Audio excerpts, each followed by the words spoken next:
नमस्कार विद्यार्थी मित्रांनो, स्वागत आहे तुमचं SK MPSC अकॅडमी या आपल्या यूट्यूब चॅनलमध्ये। आज दिनांक 6 सप्टेंबर 2024 वार आहे शुक्रवार। तुमच्यासाठी घेऊन आलो आहे संपूर्ण वृत्तपत्र विश्लेषण, ज्यामध्ये या ठिकाणी आपण Loksatta newspaper, the Indian express, the Hindu या न्यूजपेपरमध्ये ज्या कोणत्या न्यूज स्पर्धा परीक्षा दृष्टिकोनातून आपल्यासाठी महत्त्वाच्या असतात त्यांना या ठिकाणी आपण डिस्कस करत असतो। जी काही आजची डिस्कशन आहे यामध्ये या ठिकाणी मित्रांनो भारतमाला प्रकल्प, बांदीपूर व्यग्र प्रकल्प, पुनर्वालोकन याचिका, ॲग्रिशुअर फंड, शू-30 MKI फायटर जेट, कामगार उत्पन्नात घट, ब्रुनेई, राजाजी व्यग्र प्रकल्प आणि रिझर्वेशन इन इंडिया या संदर्भात ज्या काही न्यूज आहेत त्या सर्व न्यूजना MCQ क्वेश्चनच्या माध्यमातून स्टडी करणार आहोत।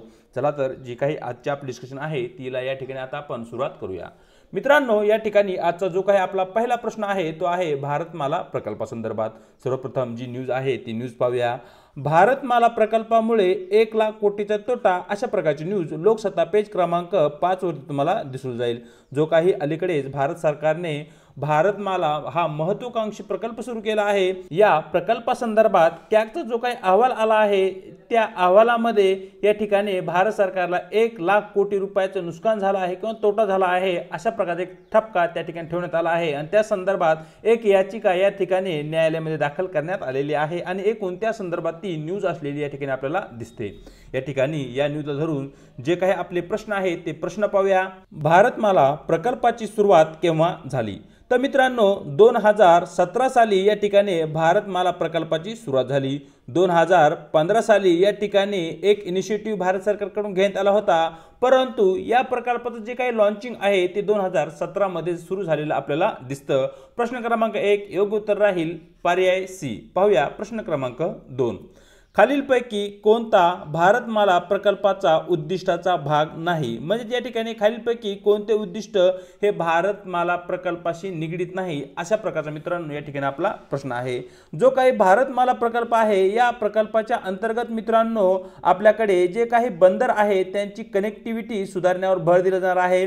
त्याचबरोबर सीमावर्ती भागामध्ये रस्ते विकास हा या ठिकाणी या प्रकल्पाचा एक महत्त्वपूर्ण उद्देश असलेला दिसतो आणि त्याचबरोबर या ठिकाणी मल्टी मॉडल लॉजिस्टिक पार्क ही या ठिकाणी भारतमाला प्रकल्पाच्या अंतर्गत उभारले जाणार आहेत।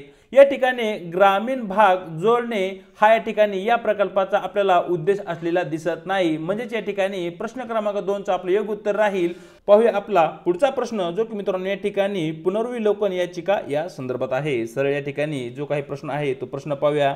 पुनर्विलोकन याचिकेबद्दल खालील विधाने विचारात घ्या, ज्यामध्ये विधान क्रमांक 1 राज्यघटनेचे कलम 138 सर्वोच्च न्यायालयाला त्याच्या कोणत्याही निकालाचे किंवा आदेशाचे पुनर्विलोकन करण्याचा अधिकार देते। विधान 2 न्यायालय निर्णयाविरुद्ध कोणतीही व्यक्ती पुनर्विचार याचिका दाखल करू शकते। योग्य विधान निवडा, अशा प्रकारचा मित्रांनो या ठिकाणी आपला प्रश्न आहे। सर्वप्रथम या ठिकाणी जे काही पुनर्विलोकन आहे हे काय आहे हे या ठिकाणी आपल्याला माहिती असणं आवश्यक आहे। फॉर एक्झाम्पल या ठिकाणी एका X नावाची केस आहे आणि या X नावाच्या केस संदर्भात सर्वोच्च न्यायालयाने त्यांचा जो काही निकाल आहे तो निकाल दिलेला आहे। या ठिकाणी Xच्या विरोधी निकाल या ठिकाणी असं म्हणूया की आपण सर्वोच्च न्यायालयाकडून देण्यात आला आहे, परंतु ठराविक काही वेळानंतर सर्वोच्च न्यायालयाच्या असं लक्षात आलं की Xच्या विरोधात जे काही आरोप करण्यात आले होते ते सर्व चुकीचे होते, म्हणजेच या ठिकाणी सर्वोच्च न्यायालय त्यांचा जो काही निकाल आहे जो की Xच्या विरोधात दिलेला आहे तो निकाल या ठिकाणी पुनर्वलोकित करू शकतो किंवा त्यामध्ये बदल करू शकतो। अशा प्रकारची जी काही एकूण प्रक्रिया आहे त्याला या ठिकाणी आपण पुनर्विलोकन याचिका असे म्हणतो। म्हणजेच मित्रांनो या ठिकाणी साध्या सरळ शब्दामध्ये आपण असं म्हणू शकतो की सर्वोच्च न्यायालय हे त्यांचे निकाल केव्हाही बदलू शकतात आणि जो हा सर्वोच्च न्यायालयाचे निकाल बदलण्याचा स्वतःचा अधिकार आहे त्याला या ठिकाणी आपण पुनर्विलोकन अधिकार सर्वोच्च न्यायालय असं म्हणू शकतो। या ठिकाणी आपल्या राज्यघटनेने कलम 137 अंतर्गत सर्वोच्च न्यायालयाला त्यांच्या कोणत्याही निकालाच्या विरुद्ध किंवा आदेशाच्या विरुद्ध पुनर्विलोकन करण्याचा अधिकार दिलेला आहे। म्हणजे या ठिकाणी विधान क्रमांक 1 आपलं चुकीचं ठरतं। या ठिकाणी आर्टिकल 138 नाहीये तर 137 आहे, हे तुम्हाला या ठिकाणी माहिती असणं आवश्यक आहे। त्याचबरोबर न्यायालयाचा जो काही निर्णय आहे त्या निर्णयाविरुद्ध कोणतीही व्यक्ती पुनर्विचार याचिका या ठिकाणी दाखल करू शकते। म्हणजे जो काही न्यायालयाने निर्णय दिला आहे त्या निर्णयाचा पुन्हा एकदा विचार व्हावा आणि पुन्हा एकदा त्यावर निकाल द्यावा, अशा प्रकारची जी काही याचिका आहे ती या ठिकाणी सर्वोच्च न्यायालयामध्ये किंवा उच्च न्यायालयामध्ये कोणतीही एक व्यक्ती या ठिकाणी दाखल करू शकते। म्हणजे या ठिकाणी आपलं विधान क्रमांक 2 अगदी बरोबर ठरतं। प्रश्न क्रमांक 3 चं योग्य उत्तर राहील पर्याय बी। पाहूया आपला पुढचा प्रश्न, जो की मित्रांनो या ठिकाणी बांदीपूर व्याघ्र प्रकल्पा संदर्भात आहे। सर्व जो काही प्रश्न आहे तो प्रश्न पाहूया। बांदीपूर व्याघ्र प्रकल्पाबद्दल खालील विधाने विचारात घ्या, ज्यामध्ये विधान क्रमांक 1, पश्चिम आणि पूर्व घाटाच्या पर्यावरणीय संगमावर तो स्थित आहे।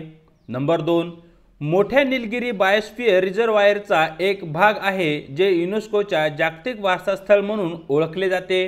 विधान 3, दक्षिण आशियातील अन्य आशियाई हत्तींच्या सर्वात मोठ्या लोकसंख्येसाठी आश्रयस्थान ते आहे।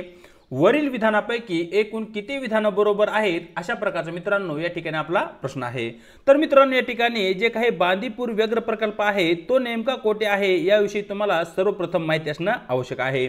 जे काही ट्राय जंक्शन या ठिकाणी आपल्याला दिसतं, ज्यामध्ये कर्नाटक, तमिळनाडू आणि केरळा या 3 राज्याच्या बॉर्डरवरती या ठिकाणी आपल्याला बांदीपूर व्याघ्र प्रकल्प असलेला दिसतो। आणि त्याचबरोबर जो काही आपला भारताचा नकाशा आहे, आपला भारताच्या नकाशामध्ये पश्चिम घाट आणि पूर्व घाट ज्या ठिकाणी येऊन भेटतो त्या ठिकाणी आपल्याला या ठिकाणी बांदीपूर व्याघ्र प्रकल्प असलेला दिसतो। आणि त्याचबरोबर मित्रांनो दक्षिण आशियातील वन्य आशियाई जे काही हत्ती आहेत त्यांची सर्वात मोठी लोकसंख्या या ठिकाणी आपल्याला या बांदीपूर अभयारण्यामध्ये असलेली दिसते। म्हणजे या ठिकाणी विधान क्रमांक 1, विधान क्रमांक 2 आणि विधान क्रमांक 3 ही तिन्ही विधानं या ठिकाणी मित्रांनो अगदी बरोबर असल्या कारणाने आपलं योग्य उत्तर राहील पर्याय सी, वरील सर्व विधाने बरोबर। पाहूया प्रश्न क्रमांक 5, जो की मित्रांनो या ठिकाणी ॲग्रीश्युअर फंड संदर्भात आहे। सरळ जो काही आपला प्रश्न आहे तो प्रश्न पाहूया। ॲग्रीश्युअर फंड विषयी खालील विधाने विचारात घ्या, ज्यामध्ये विधान क्रमांक 1, कृषी क्षेत्रातील नाविन्यपूर्ण आणि तांत्रिक प्रगतीला चालना देण्यासाठी तयार करण्यात आलेला तो एक उपक्रम आहे। विधान 2, नभ व्हेंचर्स ही नाबार्डची पूर्ण मालकीची उपकंपनी निधी व्यवस्थापक म्हणून काम करेल।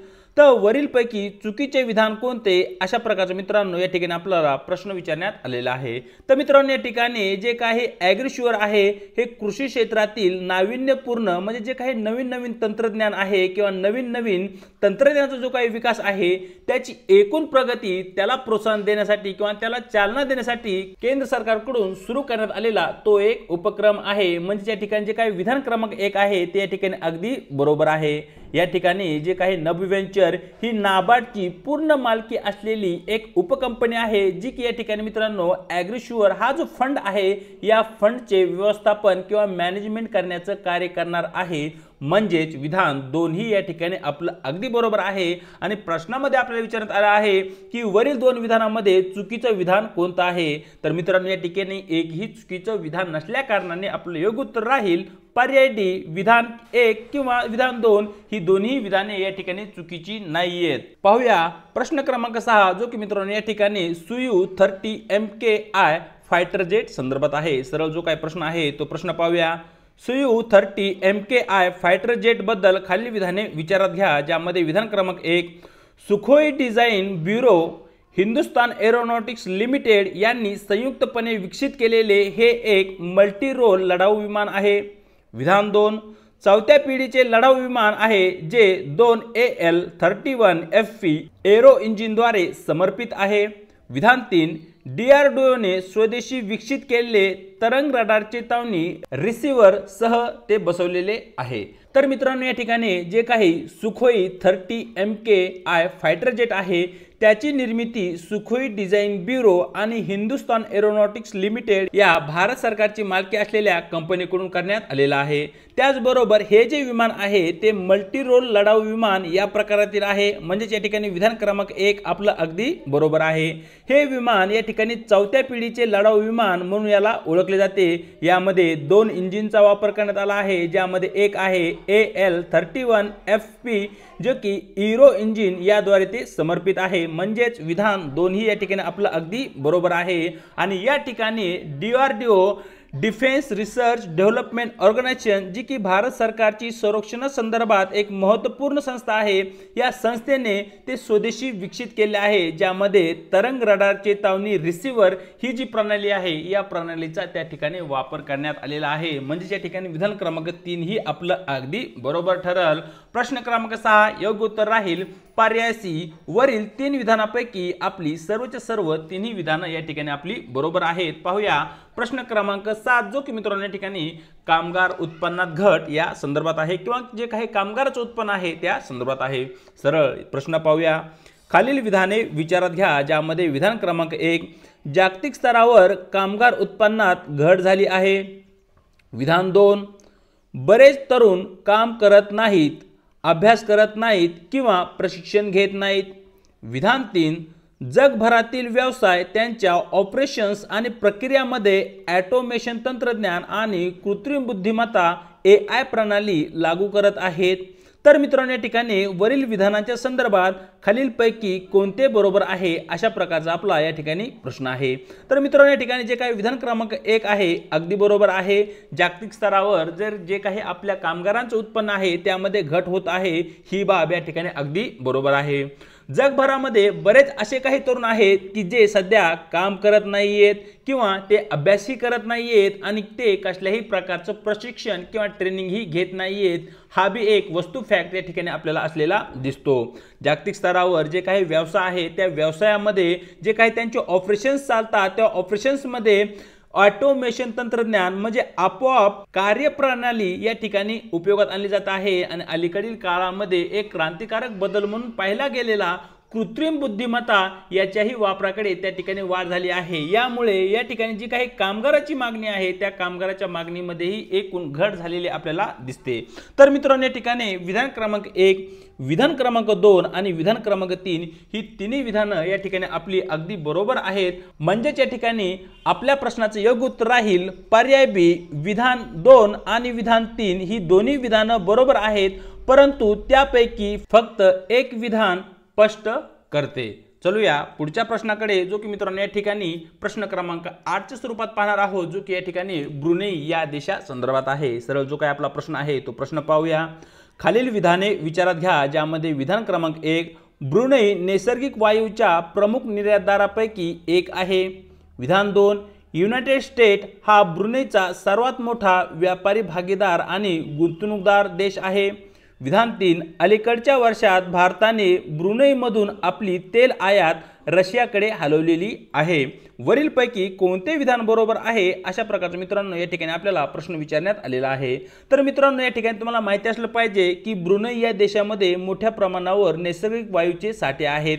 यामुळे ब्रुनेई हा देश जागतिक स्तरावर एक प्रमुख निर्यातदार देशापैकी एक गणला जातो। म्हणजे या ठिकाणी विधान क्रमांक 1 आपलं अगदी बरोबर आहे।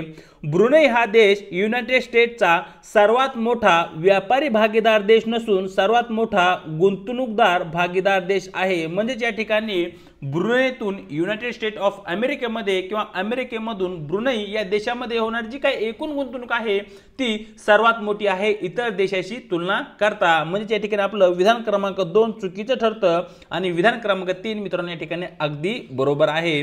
जेव्हा अलीकडेच युक्रेन आणि रशिया यांच्यामध्ये संघर्ष सुरू झाला त्यामुळे युरोपियन राष्ट्रांनी मोठ्या प्रमाणावर जे काही रशिया आहे रशियावर आर्थिक प्रतिबंध लावले, ज्यामध्ये रशियापासून जे काही क्रूड ऑइल आहे त्याच्या खरेदीवरही प्रतिबंध लावले। परिणामी रशियाने सवलतीच्या दरामध्ये भारताला क्रूड ऑइल ऑफर केले, म्हणजे जे काही खनिज तेल आहे ते ऑफर केले आणि भारताने ती जी ऑफर आहे ती मान्य केली। परिणामी अलीकडील वर्षामध्ये भारताने जे काही ब्रुनेईमधून आपली तेलाची आयात आहे ती कमी करून आता रशियाकडून ती आयात करण्यास सुरुवात केली आहे। विधान क्रमांक 3 या ठिकाणी आपलं बरोबर ठरतं।